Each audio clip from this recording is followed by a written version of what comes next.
Angola Fala Só, um diálogo sem barreiras, sem censura, aberto, honesto, sem fronteiras, na Voa em português, às sextas-feiras, às 17h30 de Angola. No telemóvel, na rádio, no computador, no tablet, conversas globais, assuntos locais.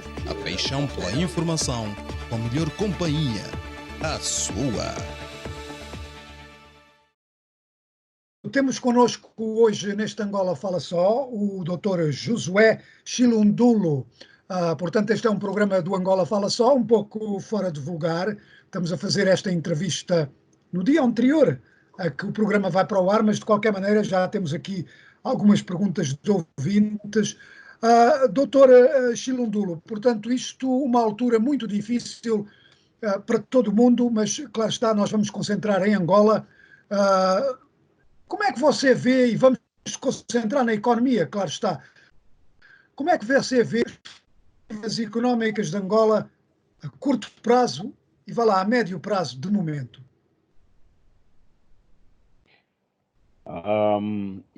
Eu desejaria muito, primeiro, se quisermos, olá os ouvintes e aqueles que nos assistem pelas redes sociais, e obrigado mais uma vez pelo convite. É a terceira vez que participo e faço com muito gosto.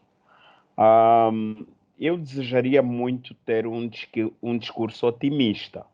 Teria Sim. muito prazer em estar aqui a passar uma mensagem de esperança, acreditando que tudo vai correr bem, etc. Mas seria demasiadamente subjetivo.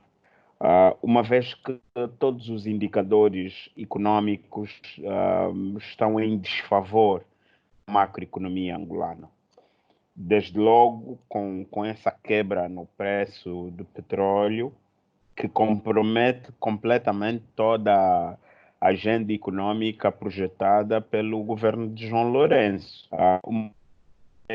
2020 seria o ano limite para o controlo do endividamento e também dos desequilíbrios, quer a nível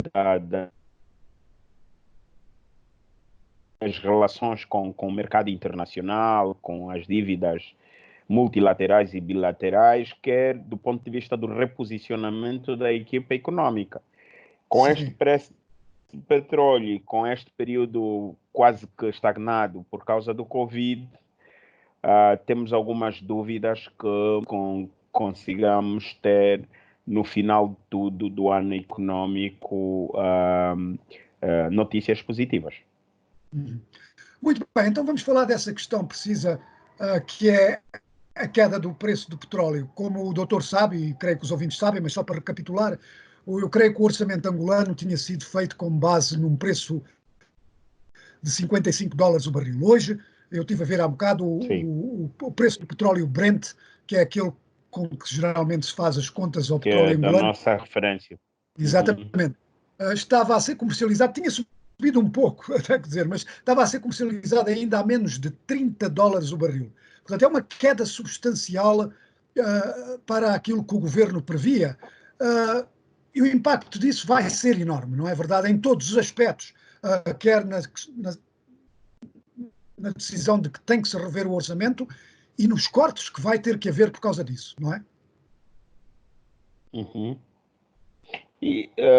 Exatamente. E aliado a tudo isso está o facto de que já estamos a caminho do 5º ano em recessão econômica, ou seja, temos 4 anos efetivos de recessão econômica, mas temos aí uma média de 6 anos de uma crise, se quisermos, substancial, não só das finanças públicas, como da estrutura econômica como tal, porque foram nos últimos 6, 7 anos que o setor petrolífero, por exemplo, reduziu perto de 500 mil barris de petróleo dia de produção. Ou seja, saímos de 1,9 mais ou menos para 1,3 qualquer coisa. Então, somado tudo isso, há aqui uma engenharia econômica que deverá acontecer e como eu disse a alguém há bem pouco tempo, isso aí está se calhar a curva mais apertada para percebermos o quão inteligente do ponto de vista econômico é o grupo econômico que está envolvido na gestão das políticas econômicas. Olha, doutor, chamou-me a atenção esse facto que você mencionou, de que houve uma redução na produção de petróleo angolano, o que é surpreendente, porque eu esta manhã estava a ler para lá pôr a par de questões económicas, para não fazer papel assim um pouco de ingênuo, e isso surpreendeu-me, porque a produção de Angola é, aliás, abaixo daquilo que foi acordado pela OPEP e a cota que deram à Angola. Por que é que houve essa queda de produção? Há vários fatores que explicam essa situação. O primeiro dos quais foi, a dado momento, uma certa arrogância da parte do governo angolano. Não estamos a falar agora da era João Lourenço, estamos a falar da era José Eduardo dos Santos, em que todos os canais de diálogo com o setor petrolífero acabaram por ser obstruídos. E a coisa ficou um pouco mais grave com a entrada de Isabel dos Santos na Sonangol. E depois, por outro lado, também o nível de endividamento do setor petrolífero era demasiadamente alto, que gerou, de certa forma, o nível de endividamento da Sonangol, no caso, gerou, de certa forma, pontos de estrangulamento. Mas, por outro lado, Santa Maria, isso aqui, e eu trato por tu exatamente para pedir que retire o doutor da nossa conversa, que eu normalmente sou tratado por Josué ou como professor, Tá então, ao lhe tratar por tu, quero abrir esse espaço de diálogo, nesse sentido.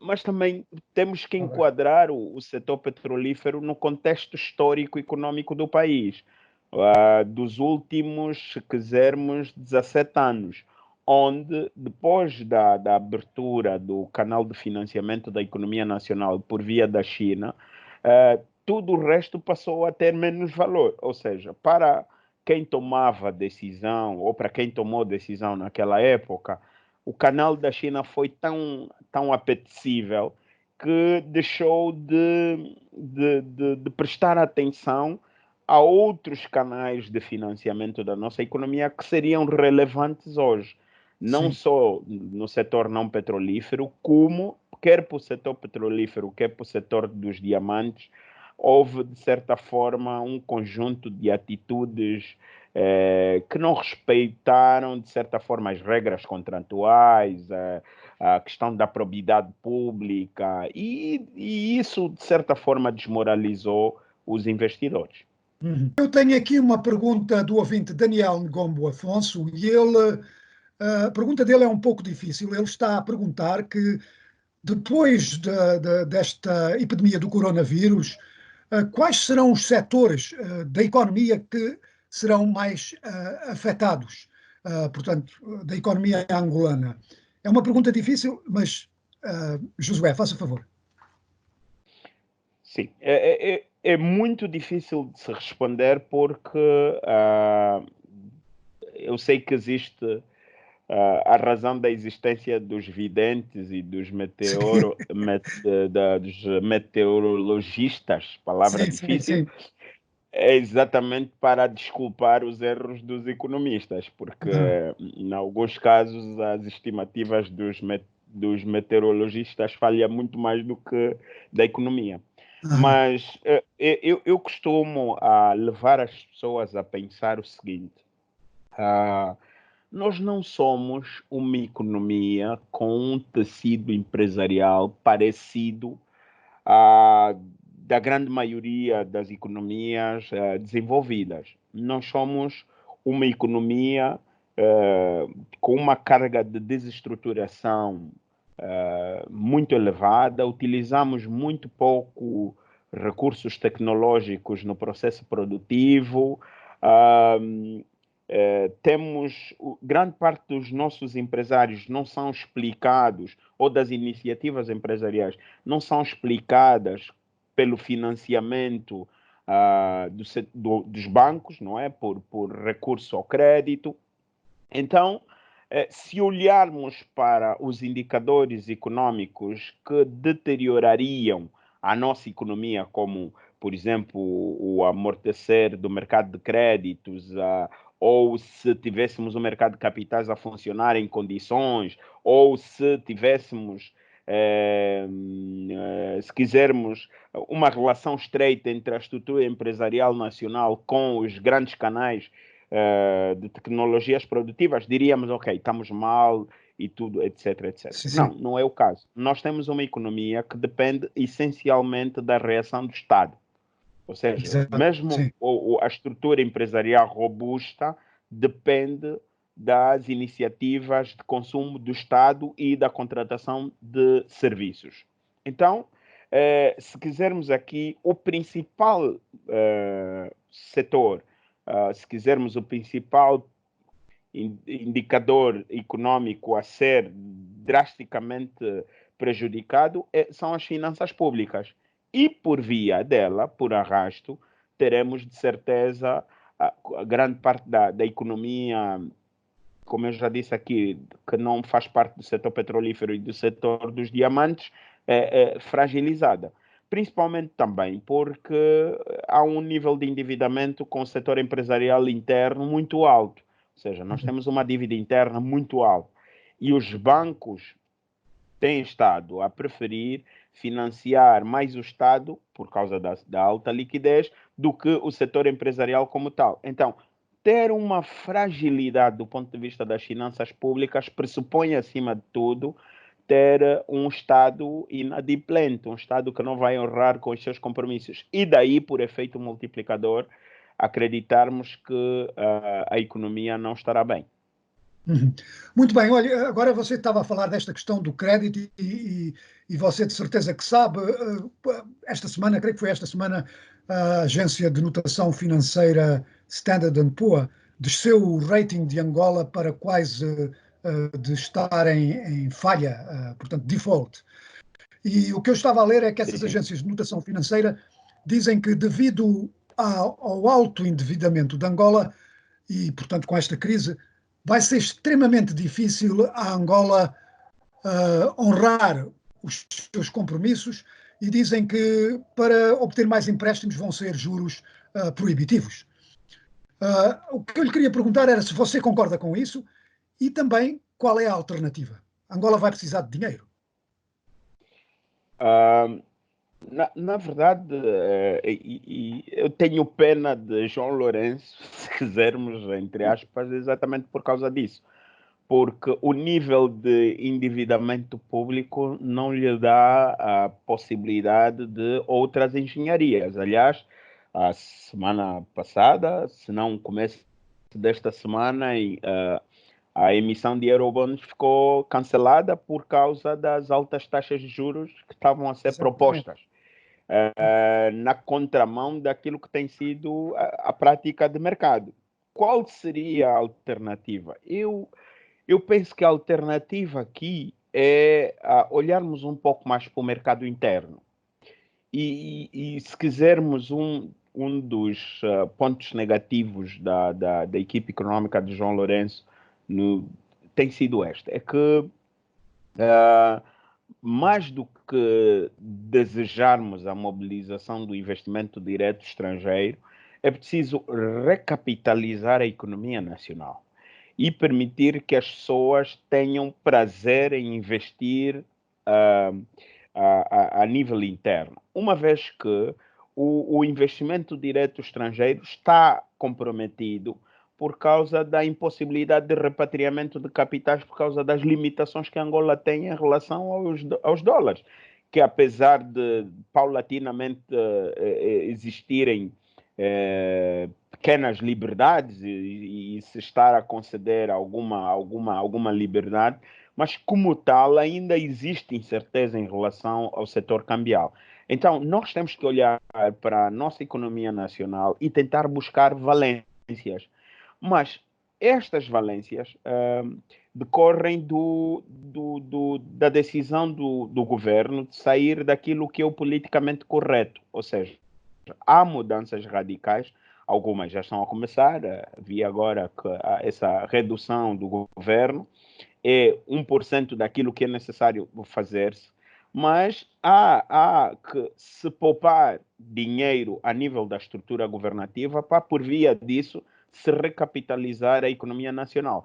Porque os mecanismos de financiamento internacionais estão comprometidos não só por causa do nosso nível de endividamento, mas e acima de tudo porque o Covid mexeu com todas as estruturas econômicas.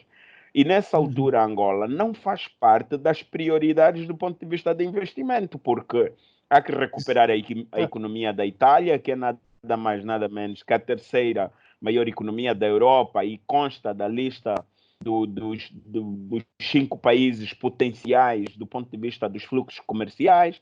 Há que recuperar a economia da China, há que recuperar a economia do próprio Estados Unidos, que começa a se ver a nora agora com o apertado do Covid. Temos a questão dos países emergentes, que têm potenciais econômicos, mas estão comprometidos por causa da fragilidade política e etc. Ou seja, há ameaças no mercado internacional que retiram Angola do perfil prioritário do ponto de vista da cedência de investimentos. Então, nós temos que gerar aqui um modelo endógeno. Ok.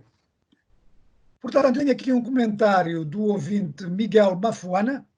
É um comentário que também surge como uma pergunta. Ele diz que o Covid-19 vai multiplicar a crise que se vive por falta de boas estratégias do governo de Angola. Você já falou um pouco sobre isto, mas concorda? Sim, de certa forma, sim, porque a crise que nós vivemos, ela é sistêmica. Ela tem de ser compreendida no contexto a que me referi há bem pouco tempo, da aplicação do setor petrolífero, digo, que é o contexto histórico, econômico e político do país. E convenhamos que grande parte dos pontos de estrangulamento que nós temos, se quisermos, das falhas de mercado que nós vivenciamos em Angola, decorrem da ineficiência governativa ou, por outro lado, da falha das políticas públicas, porque nunca tivemos uma agenda de governação que potenciasse os recursos produtivos locais. Se nós olharmos quer para a Estratégia 2025, quer para o Plano Nacional de Desenvolvimento 2013-2017 e agora o Plano de Desenvolvimento Nacional 2017-2022, nós até vamos encontrar objetivos estratégicos interessantes que, se levados à risca, tornaríamos Angola num Dubai em África, permitam-me um exagero. Mas a incapacidade criativa e até a demasiada presença de pessoas expostas politicamente no setor empresarial, se quisermos, na nossa economia, obrigou a que o Estado passasse a privilegiar, por exemplo, importação do que a produção nacional, mecanismos de financiamento da economia menos exigentes do ponto de vista do compliance do que linhas de financiamento mais estruturadas e mais completas, a renegar, de certa forma, as exigências das organizações Bretton Woods em relação à reforma do Estado, à reforma fiscal e etc. Então, há um conjunto de atrasos que nós temos, que é claro, o Covid-19 só veio destapar. Por exemplo, agora, uma das exigências sociais era que o Estado adotasse a sua capacidade providencial para garantir a proteção social. Só que a pergunta que todos nós nos fazemos é: onde é que estão os mecanismos, os alicerces para que um programa de assistencialismo, hoje, fruto da crise, atinja exatamente a população mais carente? Não há. Ou seja, nós não temos um sistema de proteção social funcional que nos permite perceber onde estão os pobres, os carenciados e que por via do qual se pode prestar a devida assistência. Então, o ouvinte tem sim razão quando sugere que grande parte da nossa crise é mais explicada pela falência das políticas públicas do que pelo Covid-19. Muito bem. Olha, Josué Chilundulo, você levantou aí uma questão interessante, eu já vi isso referenciado, não me lembro bem que jornais angolanos foram, mas há quem diga que para levar a cabo reformas económicas em Angola que sejam realmente efetivas, que o presidente João Lourenço vai ter que reformular totalmente a sua equipa de conselheiros económicos, que ele precisa de uma nova equipa que não esteja ligada ao passado, precisa, vá lá, de novo sangue entre os economistas que o rodeiam.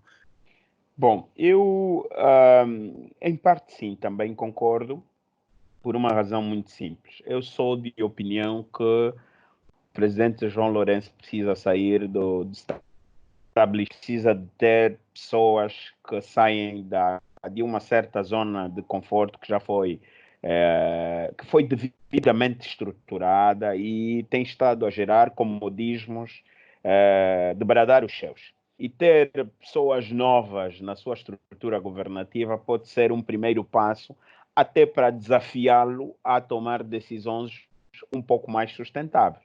Aliás, é só repararmos no impacto de uma pessoa fora da entouragem do MPLA, que é a ministra das Finanças, ver, Sim. dizia eu, perceber o impacto que ela tem estado a provocar.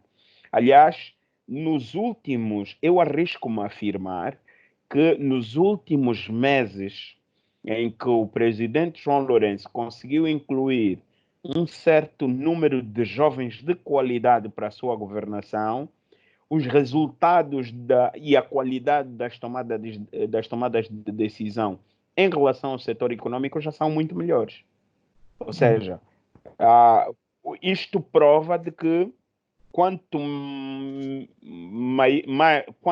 maior for o nível de qualidade no seio da governação, melhores serão as tomadas de decisão. E eu acho que se olharmos, por exemplo, para o ministro de Estado da Coordenação Econômica, Manuel Nunes Júnior, ele já está na equipe econômica há demasiados anos. Esteve diretamente no governo, esteve de forma indireta por via da coordenação econômica, por via do partido, o MPLA, e depois voltou para o governo. Então, temos aqui um pensamento viciado que precisa ser rejuvenescido. Não, e quando eu digo rejuvenescer, não estou a olhar exclusivamente para a idade, estou mesmo a pensar em outras inteligências, outros saberes.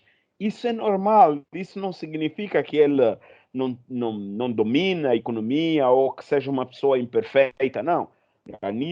Não é em vão que os Estados Unidos têm democratas num período e depois têm republicanos noutro período.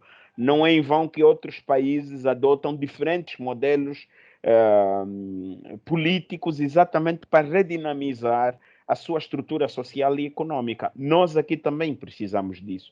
Então eu acho que o presidente João Lourenço precisa arriscar, mas não é só na equipe econômica, é também na estrutura governativa direta, desde os ministros, que é preciso retirar alguns ministros que já não se enquadram na era moderna, não têm tarimba para aguentar a velocidade Sim. como as coisas estão a acontecer, pelo nível de exigência da população. Estamos a falar de governadores provinciais. Há governadores que não se adaptam à nova estrutura governativa, ao estilo de governação por objetivo, com avaliação de resultados. Não há. Então, é preciso se gerar essa mudança radical a ver se consegue resultados o mais breve possível.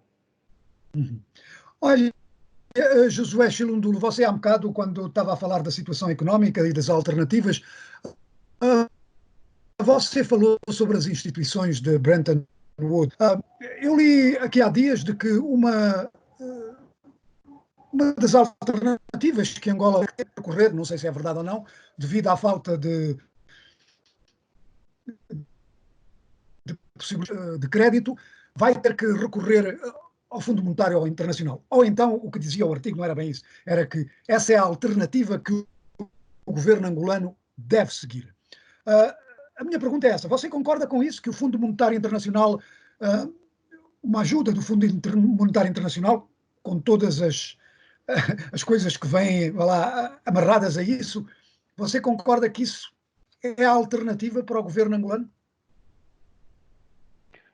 Primeiro, em primeiro lugar, é importante desmistificar um drama que eu acho que é demasiadamente pirotécnico em relação à contratação dos serviços do FMI para os países. Sim. O FMI não manda, quem manda são os países. Os países, e para o nosso caso em concreto em Angola, nós fomos buscar o FMI porque precisávamos de um polícia externo para, de uma vez por todas, chamar a atenção sobre um conjunto de erros que nós não queríamos mudar, não queríamos cortar. A reforma fiscal para o país não é uma questão do FMI, é uma questão de necessidade. A consolidação orçamental por via das despesas não é uma questão do FMI, é uma questão que se impõe, porque não há como, com essa densidade governativa, se alcançar resultados positivos. Então, às vezes, delega-se para o FMI incompetências governativas, né? Que eu penso que é mais um drama, porque, do ponto de vista real, são falhas governativas que nos remetem à necessidade da benevolência do FMI, a benevolência que é entre aspas. Por outro lado, a segunda perspectiva da análise é: o FMI aprovou mais de 3 trilhões de dólares, se eu não estou em erro, entre 3 a 5 trilhões de dólares à disposição dos países para recapitalização econômica pós-Covid, uma vez que acredita-se que o déficit econômico será muito maior do que em estimativa do que aquilo que foi a crise de 2008. Então, está aí um ramal disponível para os países socorrerem-se para a melhoria da sua condição econômica. Para o caso específico de Angola, o problema não será ir ao FMI, o problema será em Angola ter uma agenda econômica concreta, com indicadores de avaliação quantitativos e qualitativos passíveis de serem mensuráveis, tangíveis, não é? Ou seja, tem de haver uma robustez do ponto de vista da decisão para que o dinheiro do FMI provoque um efeito multiplicador no médio e longo prazo. Agora, ir buscar dinheiro para continuarmos a pagar salários, para continuarmos a pagar dívidas de despesas públicas de baixíssima qualidade ou de despesas públicas não realizadas, penso que em vão será a busca dos recursos do FMI. Ou seja, não importa qual seja a linha de financiamento a adotar, que seja do FMI ou que seja de uma outra linha. Aliás, o Banco Mundial disponibilizou um conjunto de pacotes financeiros para Angola, principalmente para o setor empresarial, e por ausência de decisões robustas, concretas a nível do setor empresarial, nós não estamos a ter dificuldades de ir lá buscar esses recursos. Então, é uma questão de uma reavaliação da nossa estrutura governativa e do real papel do Estado na economia, por via do qual se vai buscar os recursos certos. A questão das privatizações. Há quem diga que Angola precisa de acelerar muito mais essas privatizações, que há muitas empresas ainda sob controle do Estado, mesmo aquelas maiores que precisam de ser privatizadas, ou pelo menos maior percentagem dessas grandes empresas devem ser privatizadas, como a Sonangol e outras. Há quem se oponha a isto por razões que podem ser sólidas ou não. Qual é a sua opinião? Eu concordo com o processo de privatizações, porque desde 3 de março de 1976, que, por via da Lei das Nacionalizações e Confiscos, que o governo angolano acumulou um conjunto de ativos patrimoniais que hoje, por razões de contexto político e até geopolítico e geoestratégico, já não fazem sentido. Então, Sim. o Estado desprender-se destes ativos pode não só recapitalizar a economia nacional, mas pode livrar-se também de despesas desnecessárias da robustez do nosso Orçamento Geral do Estado. Então, eu concordo com as privatizações. Só que não concordo com um processo de privatizações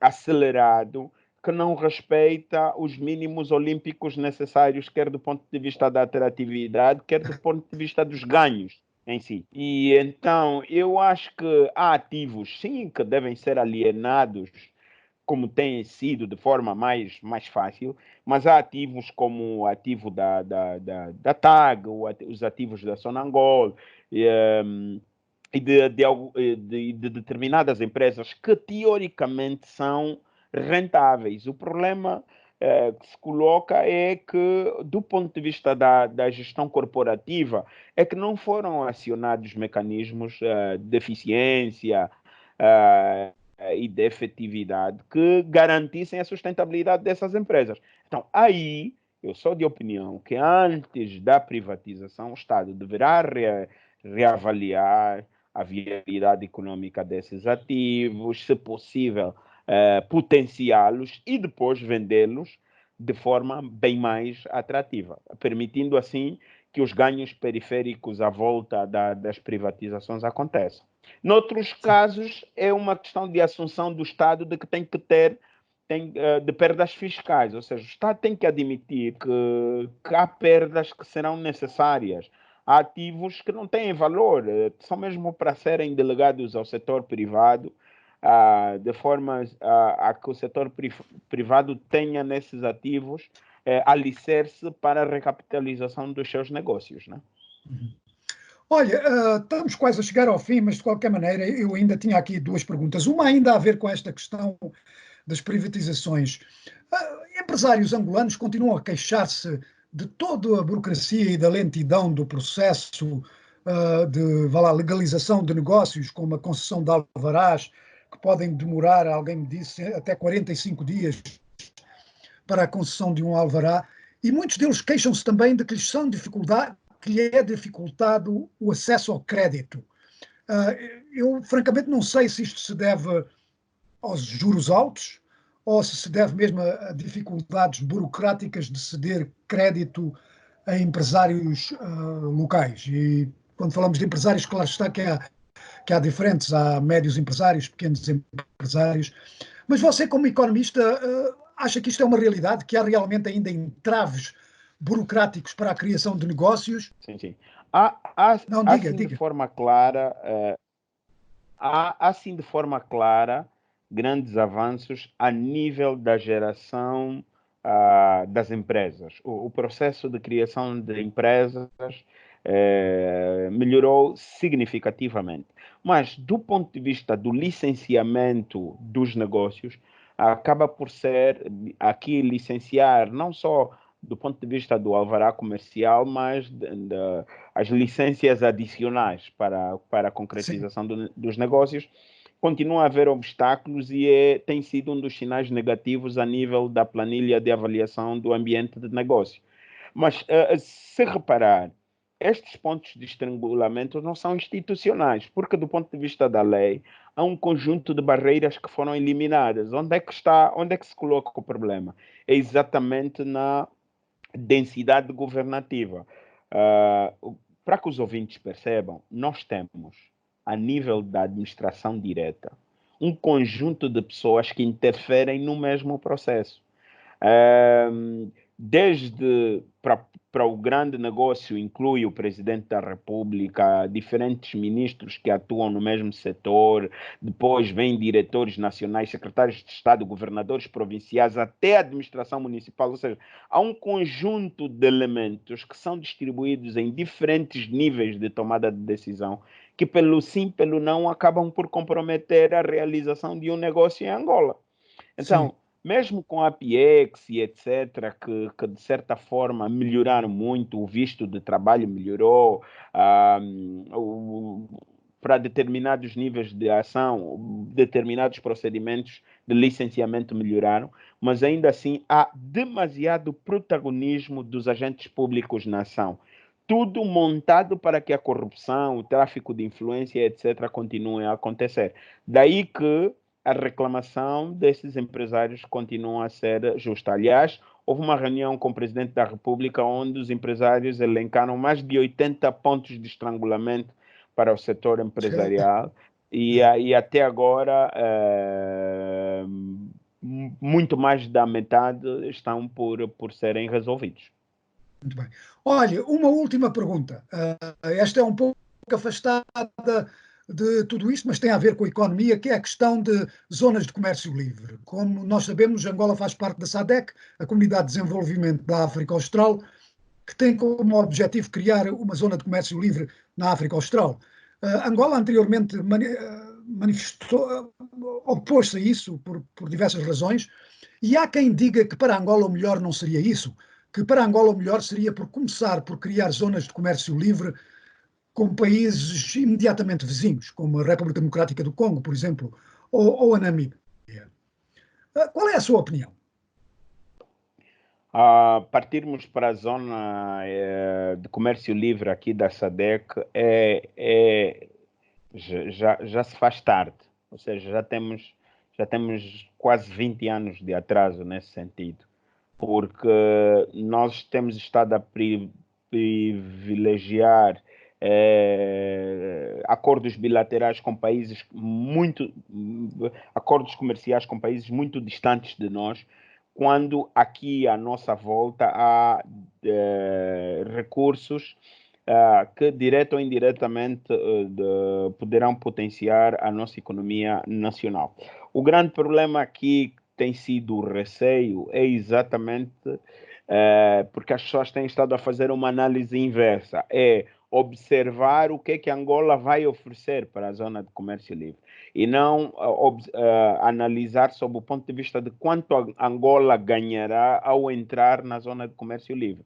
Nós precisamos partir do princípio de que há estruturas produtivas no país que não funcionam exatamente por ausência de um consumo primário e nós não temos capacidade para fazer grandes exportações para a América, nós não temos capacidade para fazer grandes exportações para a Ásia, nem mesmo para a Europa, porque é um mercado demasiadamente competitivo e nós temos custos de produção demasiadamente altos. Então, nós temos que olhar aqui para as semelhanças e permitir que, por via dos mais de 300 milhões de habitantes aqui da região, se encontrem nichos de mercado que potenciem a economia nacional. Daí que eu acho que é preciso avançarmos para, por via disso, despoletarmos mecanismos de produção interna, do que aguardarmos que isso aconteça para depois irmos.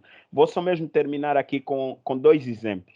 O primeiro é a lei de investimento privado. A lei de investimento privado cria oportunidades para que empresários que vão produzir na região C, B e C, que envolvem províncias como Mochico, as Lundas, Bié, Cubango, tenham benefícios fiscais superiores a 5 anos. Ninguém explora isso. Preferem estar aqui em Luanda a pagarem impostos de 30% do imposto industrial, que provavelmente vai ser reduzido, porque é aqui onde está o consumo. E por que não se vai para essas províncias? Porque a relação com o Congo, com a Zâmbia, com o Zimbábue, com a África do Sul, com a Namíbia, Botsuana, é uma relação demasiadamente limitada.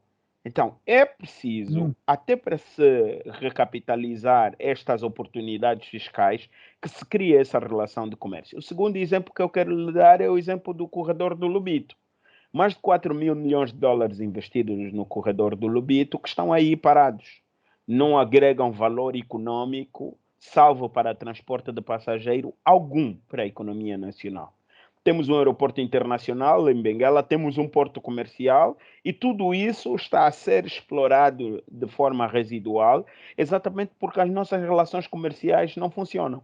A Zâmbia tem mais de 80 milhões de dólares a gastar em combustíveis mês e nós não conseguimos tirar proveito disso porque não temos uma refinaria para financiar, para produzir com um olhar voltado para os consumidores dos países internos. Então, há aqui grandes vantagens que precisam ser exploradas e tudo dependerá do estabelecimento dessa zona de comércio livre. Há uma coisa que o João perguntou e eu não respondi em relação ao crédito.